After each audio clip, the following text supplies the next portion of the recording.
Los animales de la granja.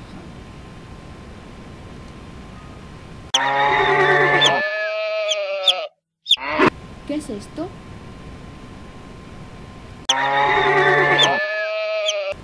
La casa de los animales de la granja. ¿Y quién vive en él? La vaca. El burro. ¿Y cómo hace el burro? El caballo. ¿Y cómo hace el caballo? La oveja.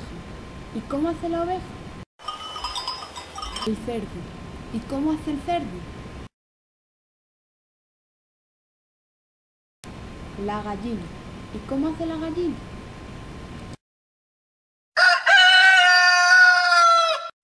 Y estos son sus hijos los pollitos.